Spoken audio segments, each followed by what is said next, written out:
Hi అండి.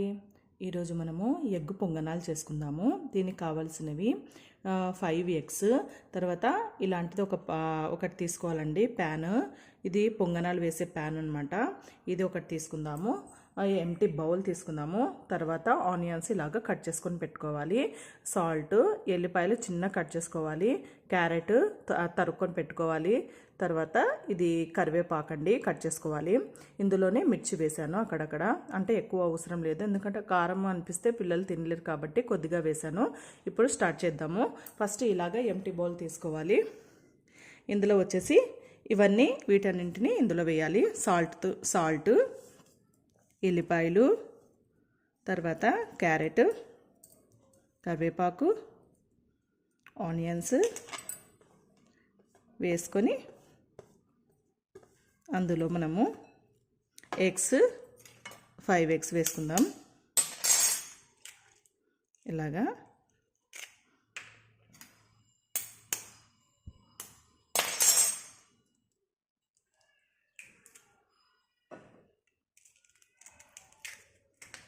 అన్నీ 5 eggs వేసుకుని ఇలాగా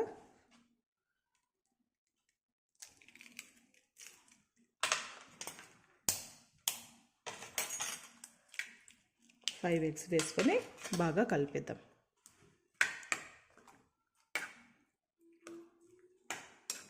అంటే కారమైనా వేసుకోవచ్చు. ఇలాగా అంతా బాగా కలిపేద్దాం.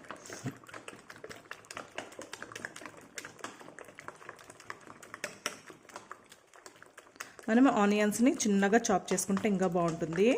ఇవి కట్ చేసుకునేవి ఉన్నాయి కదండి కొన్ని, దాంట్లో వేసి మనము కట్ చేసినా బాగుంటాయి. చిన్న కట్ చేస్తే ఇంకా బాగొస్తుంది. ఇలాగా కట్ చేసుకుంటే కొద్దిగా మనకి తినడానికి అడ్డంగా ఉంటుంది. చిన్న కట్ చేసుకోండి. ఇలాగా బాగా కలపాలి. ఒకసారి సాల్ట్ టేస్ట్ చేద్దాము. తక్కువ ఉంటే వేసుకోవచ్చు. సరిపోయిందండి. ఇప్పుడు చూద్దాం. ఇలాగా నాన్ స్టిక్ పొంగనాల పెన్నం అయితే తొందరగా వచ్చేస్తుంది. ఉక్కుదైతే కొద్దిగా కష్టము. ఇలాగా వేడి చేసుకోవాలి. ఇందులో ఆయిల్ పోసుకోవాలి. ఇప్పుడు ఈ మిశ్రమాన్ని వేసేద్దాము. గరిటెతో ఇలా గుంత గరిటె తీసుకోవాలి. ఇప్పుడు వేసుకుందాం. ఆయిల్ వేసానండి. ఆయిల్ కూడా కాగింది.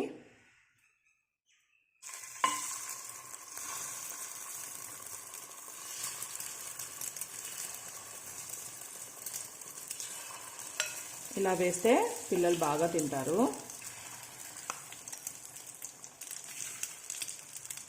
మనం చారు అన్నం కానీ పప్పు అన్నంకి కానీ బాగుంటుంది. ఇలా ట్రై చేసుకోండి.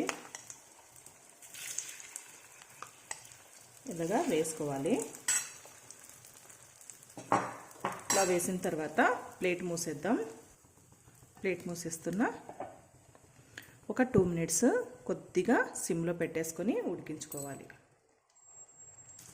ఇప్పుడు ఓపెన్ చేసుకొని చూసుకుందాము ఒకసారి. ఎందుకంటే కింద ఏమన్నా మాడిపోతే మనం టర్న్ చేద్దాం దీన్ని. ఇలాగా చిన్న చాక్ తీసుకొని ఇలా స్లోగా టర్న్ చేయండి. లేకపోతే స్పూన్ అయినా తీసుకోవచ్చు. చూడండి, ఇలాగా అన్నీ టర్న్ చేసుకుందాము.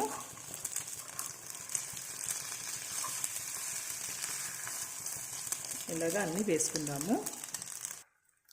ఇలా తిప్పిన తర్వాత లోపల కుక్ కావాలండి. కుక్ అయిన తర్వాత అంటే కొద్దిగా సిమ్లో పెట్టుకుంటే ఒక 5 మినిట్స్ వదిలేయాలి. ఇప్పుడు ఎగ్ పొంగనాల్ని ఒక్కొక్కటిగా ఇందులో ప్లేట్లో వేసుకుందాం. చూడండి, ఇలాగా వచ్చేస్తుంది. బాగా అయింది, కాలిందనమాట. ఇలాగా వేసుకుందాము. ఇలా చూసేటప్పటికి పిల్లలు ఇష్టంగా తింటారు కాబట్టి మనం ఇలా వేసుకుంటే బాగుంటుంది. కొద్దిగా ఆయిల్ తక్కువ వేసుకుంటే బాగుంది. ఆయిల్ కొద్దిగా ఎక్కువ, అంటే నాన్ స్టిక్ కాబట్టి మనకి కొద్దిగా పడుతుంది ఆయిల్. కొద్దిగా వేసుకుంటే సరిపోతుంది. ఇప్పుడు మనకి ఎగ్గు పొంగనాలు రెడీ అయ్యాయి. ఎంతో టేస్టీగా ఉండే ఎగ్గు పొంగనాలు రెడీ అయ్యాయండి. చాలా బాగుంటాయి పిల్లలకి. ఇలా చిన్న అంటే డైరెక్ట్ పెద్దగా వేసుకునే కంటే ఇలా వేసుకుంటే చాలా సాఫ్ట్గా లోపల కూడా బాగా ఉడికింది. చూడండి ఇలా ఫుల్గా ఉడికేసింది. ఇలా ఒక్కొక్కటిగా తినేస్తారండి పిల్లలు. చాలా బాగుంటుంది. మీరు ట్రై చేయండి. ప్లీజ్ సబ్స్క్రైబ్ చేయండి.